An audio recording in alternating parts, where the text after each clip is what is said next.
Actually പറഞ്ഞാൽ Covid സമയം മുതലേ ഞങ്ങൾക്കുള്ളൊരു ചെറിയൊരു ബിസിനസ് ആയിരുന്നു. പക്ഷെ അത് ഇടയ്ക്ക് ഇൻ ബിറ്റ്വീൻ അത് സ്റ്റോപ്പായി. കാരണം പർച്ചേസും കാര്യങ്ങളൊന്നും നടക്കാതായപ്പോൾ അഞ്ചു കുറേ നാളുകളായിട്ട് ടെക്സ്റ്റൈൽ ഫീൽഡിൽ ഉള്ളതാണ്. അപ്പോൾ ഞങ്ങൾ രണ്ടുപേരും കൂടെ ചേർന്നിട്ട് ഒരു സംരംഭം ഒന്നുകൂടെ പ്ലാൻ ചെയ്ത് അങ്ങനെയാണ് ആട തുടങ്ങിയത്. ആട് ഓൺലൈൻ സ്റ്റോറായിട്ട് തന്നെയാണ് തുടങ്ങിയത്. കുറേ ഞങ്ങൾ യാത്ര ചെയ്തും ഹാൻഡ് പിക്ക് ചെയ്തിട്ടും ഒക്കെ ചെയ്തതാണ് ആടയിലെ കളക്ഷൻസ്.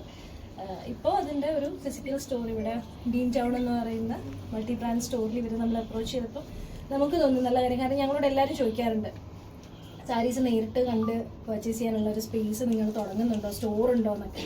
അപ്പോൾ ഇങ്ങനൊരു സ്പേസ് കിട്ടിയപ്പം ഞങ്ങൾ വിചാരിച്ചു തലസ്ഥാനത്ത് തന്നെ തുടങ്ങാം, ഐശ്വര്യമായിട്ട് പത്മനാഭൻ്റെ മണ്ണിൽ തന്നെ തുടങ്ങാമെന്ന് വിചാരിച്ചു.